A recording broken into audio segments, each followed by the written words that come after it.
भगवान के आगे और गौ माता से यही प्रार्थना करूंगा, जो लोग चले गए हैं भगवान उन पे कृपा करें, गौ माता उनको अपने धाम ले जाए और उनके परिवार को सहन शक्ति मिले। ओडिशा राज्य के बहनागा बाजार स्टेशन में ट्रिपल ट्रेन एक्सीडेंट हुआ। सुबह मैंने आपको जानकारी दी। अभी तक जो जानकारी मिल रही है, लगभग 300 लोगों के आसपास जो है लोग इस एक्सीडेंट में मारे जा चुके हैं। 1000 के आसपास लोग घायल हैं। तमाम लोगों के दिल में इस वक्त दुख है और पूरा देश इस वक्त गम में है कि इतना बड़ा जो है ट्रेन एक्सीडेंट होता है कि जिसमें 300 के आसपास जो है जाने वो चली जाती है। माननीय प्रधानमंत्री नरेंद्र मोदी इस पूरे एक्सीडेंट को मॉनिटर कर रहे हैं और वो खुद उसी स्पॉट में जा रहे हैं और कुछ ही समय में पहुंच भी जाएंगे, लेकिन इस पर हम चर्चा करेंगे क्योंकि ये बहुत बड़ा एक्सीडेंट है। और बता दें 1981 में इस तरह का एक एक्सीडेंट हुआ था बिहार में, जब 900 लोगों की आसपास की जान जो है वो चली गई थी। मेरे साथ ऑल जम्मू एंड कश्मीर गौरक्षा समिति के प्रधान राजकुमार जी, ये हादसा हुआ है, बहुत सारे लोगों में दुख है क्योंकि ये क्या वजह रही, क्या रीजन, अभी इन्वेस्टिगेशन चल रही है, लेकिन 300 के आसपास लोग इसमें मारे गए हैं। पहले तो मैं भगवान के आगे और गौ माता से यही प्रार्थना करूंगा, जो लोग चले गए हैं भगवान उन पे कृपा करें, गौ माता उनको अपने धाम ले जाए और उनके परिवार को सहन शक्ति मिले। तो देखो, जो शरीर उसने जाना है वो तो कोई रोक नहीं सकता, मगर उन लोगों को जिनका परिवार पीछे है उनको यही सहन शक्ति ही दे सकते हैं। और भगवान के आगे हम यही प्रार्थना कर सकते हैं, प्रभु उन पर शक्ति बनी रहे और उनको इस चीज़ का एहसास ही ना हो कि कोई हमारे घर से गया है, जिसने जाना है वो तो जाना ही है। पर भगवान देखो, ऐसा है कहीं ना कहीं कोई लापरवाही होती है। अगर कुछ ना कुछ छोटी सी लापरवाही, अगर 300 आदमी की जान और 1000 आदमी जख्मी बता रहे हैं, जो मर गया तो वो शरीर छोड़ गया, जो जख्मी है पता नहीं उसका क्या हाल हुआ, किसका कैसे बनेगा, क्या तकलीफ़ होगी। ये चीज़ें हैं, ये प्रशासन को भी थोड़ा इन पे ध्यान देना पड़ेगा, हर चीज़ पे देखना पड़ेगा, क्योंकि जो एक्सीडेंट होता है, अभी आपने देखा 2-3 दिन पहले ही कटरा एक बस जा रही थी बिहार की, वो भी थे लोग और उन्होंने जाना कटरा था, चाहे उधमपुर की तरफ, जहाँ बस नींद का झटका लगा, जहाँ क्या हुआ वहाँ भी 10-15 लोग मारे गए, उसमें कुछ जख्मी हुए।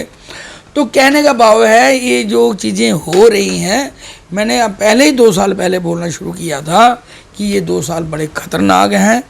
अगर इन चीज़ों से बचना है तो ईश्वर का भजन करते रहो। सत्संग ही एक ऐसा है जो इंसान को दशा और दिशा से बचा सकता है।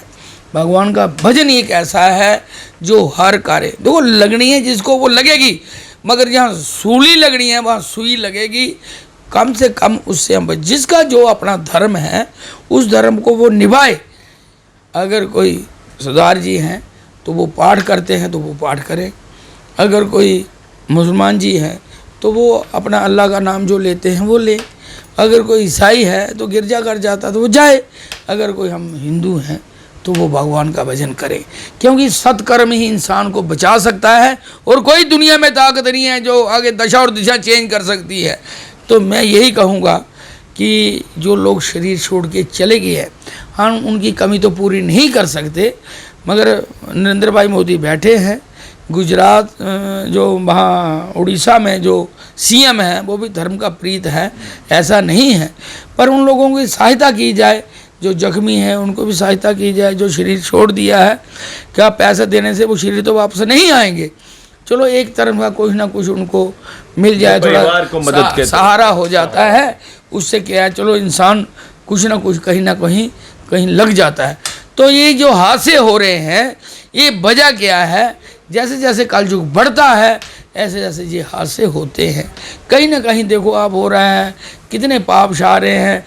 अगर कोई अच्छा काम करता है हम उस पर वो लक्षण उठाते हैं, वो कहीं ना कहीं पाप वो लगते हैं। जाने अनजाने में भी जो पाप हैं वो छोड़ता नहीं। और एक आपके मैं माध्यमों से कहूँगा, उन तो गर्मी का मौसम है, कई लोग क्या करते हैं, अग्नि कूड़ा इकट्ठा किया, किसी पेड़ के नीचे अग्नि लगा दी, वो पेड़ सड़ता है, नीचे जो घास है, ध्रुव है, एक ध्रुव तो हम चढ़ाते हैं ईश्वर के ऊपर, उसी ध्रुव को चढ़ा देते हैं, उसमें पता नहीं कितना कीड़ा मकोड़ा होता है। ये सबसे ज़्यादा पाप भयानक है। फिर बूटा सड़ जाता है, उसमें भी तो जान है, वो भी इंसान ही था, इंसान उसने किया जड़ वाला चीज़, वो जड़ बन गया।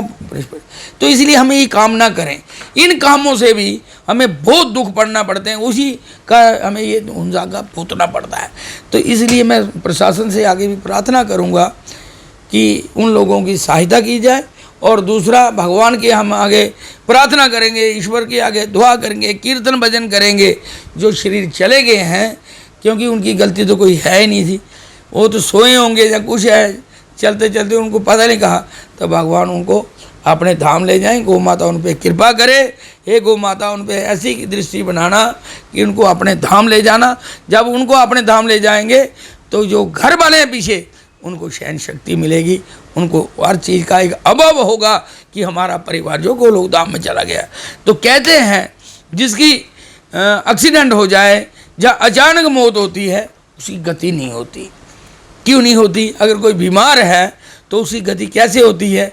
वो बीमार है, उसके परिवार वाले मंदिर जाएंगे, गुरुद्वारा जाएंगे, गिरजाघर कहीं जाएंगे, उसके लिए प्रार्थना करेंगे, हे प्रभु रक्षा करो, रक्षा करो, हमें माफ़ करो, हमारी गलतियां माफ़ करो, हमने जो किया है पश्चाताप करते हैं। तो इसलिए उसकी गति होती है। जो अचानक चला जाता है उसकी गति नहीं होती। उसकी गति समाज कर सकता है, जब समाज उनके लिए भगवान के आगे प्रार्थना करे, हे प्रभु जो अनजाने अनजुने में इनके साथ गलती हुई या कुछ भी हो है, इनको अपने धाम ले जाना। सिर्फ आपने 2 लफ्ज़ बोलने हैं कि इनको अपने धाम ले जाना। क्या पता किसकी जी पे सरस्वती बैठी है, भगवान अपने धाम ले जाएंगे, उनको वहाँ रक्षा सुरक्षा पूरे परिवार को मिलेगी। क्योंकि जब किसी का भी आशीर्वाद आता है तो उससे अपना मन जो है फूलता है। तो मैं यही समाज से आगे करूँगा कि सबका ये दायित्व बनता है। जैसे आपको पता है, एक बार अमिताभ बच्चन को लगी थी, पूरे देश भारतवर्ष ने उनके लिए दुआ की थी, पूरे देश ने ही पूरे विश्व में लोगों ने उनके लिए दुआ की थी। अगर हम एक एक्टर के लिए दुआ कर सकते हैं तो एक नागरिक के लिए भी हम, जो समाज का हिस्सा है भारतीय, उसमें देखिए कोई मुलाजिम होगा, कोई लेबर क्लास भी होगा, कोई बिजनेस क्लास भी होगा, कोई अजोगपति भी होगा, वो किसी ना किसी का परिवार चला रहा है, किसी ना किसी का काम कर रहा है। तो हमारा फर्ज बनता है उनके लिए भी हम दुआ करें, उनके लिए भी भगवान के आगे प्रार्थना करें। जब एक दिन के लिए हम अगर काशी का व्रत करते हैं तो भगवान के आगे प्रार्थना करें, जो आज हमने काशी का व्रत किया है वो हम इनके अर्पण करते हैं कि उनको लगे। वो जब उनको हम ये काशी का व्रत देते हैं तो भगवान के धाम जाते हैं। इसके लिए हम समाज के लिए ज़रूर दुआ करनी चाहिए। अगर आप समाज के लिए दुआ करते हो तो आपको करोड़ों वापस आती हैं, वही आशीर्वाद आपको मिलते हैं, आप फलते फूलते रहते हो। तो इसलिए मेरा यही सबसे आगे प्रार्थना है। वो तो शरीर छोड़ के चले गए हैं, तो हमारा इंसानी फर्ज बनता है कि हम उनके लिए दुआ करें, भगवान के आगे प्रार्थना करें, किसी को पानी पिलाएं, किसी लंगर लगाएं, कहीं ना कहीं अच्छा काम करें जो उनकी आत्मा को शांति मिले, भड़के ना। मेरा ये तो देखिए पूरा देश उस वक्त गम में है, हर किसी देशवासियों की आंखें नम हैं, आंखों में आंसू हैं, और सभी लोग यही प्रार्थना कर रहे हैं कि जो भी उस ट्रेन हादसे में जो लोग घायल हैं वो जल्द से जल्द स्वस्थ हों, और जिन लोगों की जान गई उनके लिए प्रार्थना करें, भगवान उनकी आत्मा को शांति दे।